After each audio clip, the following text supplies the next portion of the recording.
Most machines are remembered for how much they consume.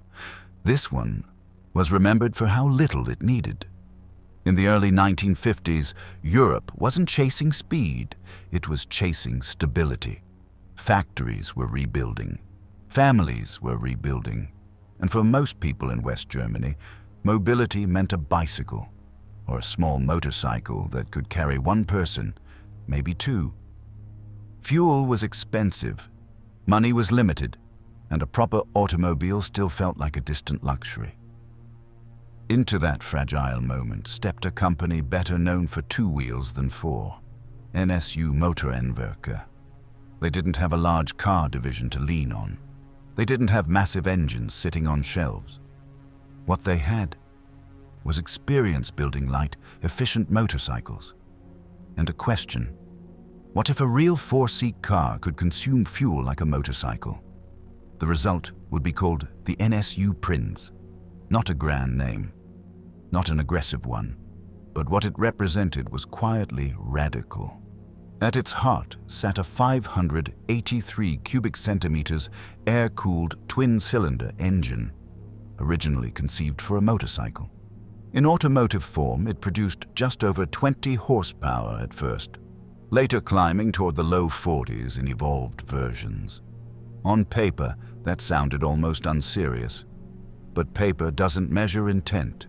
The Prinz was never meant to overpower the road. It was meant to cooperate with it. Instead of designing around speed, NSU designed around efficiency. The engine was mounted at the rear, air-cooled, simple, free of radiators, coolant lines, and water pumps. Fewer components, fewer failure points, less weight. And weight was the true obsession. The entire car weighed just over 500 kilograms, barely more than 1,100 pounds. That figure alone changed everything. Because when a car is that light, you don't need much power to move it. You don't need massive brakes to stop it. You don't need wide tires to carry it. Every system can shrink, and when every system shrinks, efficiency compounds. The body used a self-supporting unibody structure. Thin steel panels carefully reinforced where necessary. No excess metal. No decorative bulk. Aerodynamics were considered long before wind tunnels became industry standard. The Prinz carried a drag coefficient significantly lower than many of its contemporaries.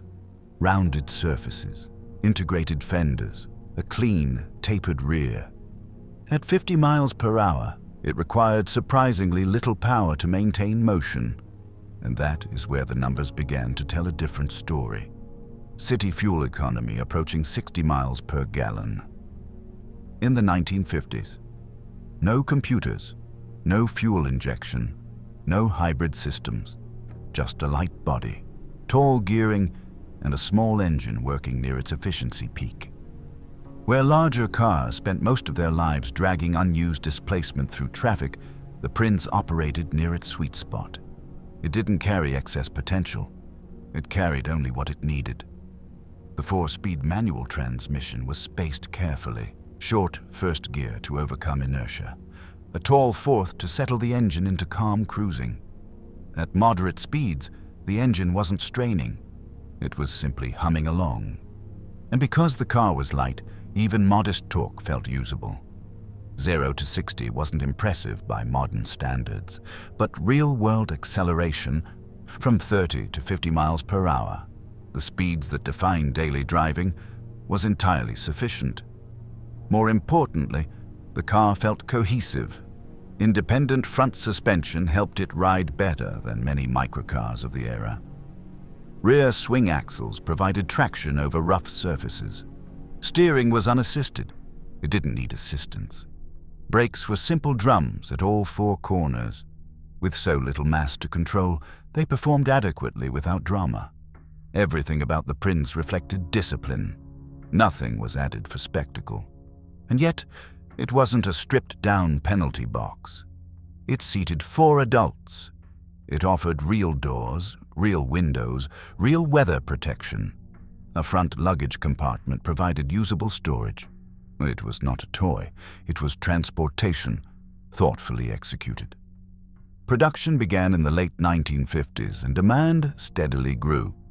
For families transitioning from motorcycles to automobiles, the Prinz represented possibility: affordable purchase price, minimal fuel consumption, low taxes thanks to small displacement, simple maintenance that many owners could perform themselves. Valve adjustments were straightforward. Oil changes required only a small quantity. Air cooling eliminated an entire category of complexity. The Prinz didn't intimidate its owner. It invited participation. Over time, the model evolved. More power, improved interiors, even a sportier variant styled by Bertone, adding flair without abandoning efficiency. But the core philosophy never changed. Lightweight, small displacement, system-wide optimization. And then something even more ambitious began brewing inside NSU's engineering department. The company licensed the rotary engine concept developed by Felix Wankel. While the Prinz relied on traditional reciprocating pistons, NSU's pursuit of compact, efficient power continued. That exploration would eventually lead to rotary-powered production cars and influence partnerships that echoed far beyond Germany. The DNA of experimentation, of questioning convention, had already been established by the Prinz. It proved that small did not mean inferior. It proved that engineering elegance could outperform brute force in the right context. Looking back from today's automotive landscape, its achievements feel almost unsettling. Modern hybrids require batteries, complex electronics, regenerative braking systems, and yet this lightweight machine, built in the shadow of post-war recovery, achieved consumption figures that remain impressive even now. The lesson wasn't technological trickery. It was restraint. Every kilogram avoided was fuel saved. Every aerodynamic refinement was energy preserved. Efficiency wasn't a feature. It was the foundation. Of course, the world moved forward. Buyers eventually wanted more space, more comfort, more speed. The Prinz was succeeded by larger, more powerful iterations. NSU itself would merge, its identity absorbed into what would become modern Audi. But the idea survived. The idea that intelligent packaging matters, that performance isn't always measured in acceleration figures, that sometimes excellence is defined by how little is wasted. In a world where average vehicle weights continue to climb, where complexity often replaces simplicity, the Prinz feels almost rebellious in hindsight, not because it was extreme, but because it was honest. It asked a quiet question: how much car is truly enough? And for thousands of families rebuilding their lives, the answer was clear: enough to commute, enough to travel, enough to participate in a recovering economy, enough without excess. Most machines are remembered for the power they delivered. The Prinz is remembered for the power it didn't need. It didn't dominate highways. It didn't chase records. It didn't roar. It simply demonstrated that thoughtful engineering can stretch limited resources farther than expected. And sometimes, that quiet efficiency reshapes expectations more profoundly than raw speed ever could. If you appreciate stories like this, where restraint becomes innovation, make sure to like the video and subscribe. And when this one ends, click on the next video on your screen to continue exploring the machines that change the world, not by shouting, but by thinking differently.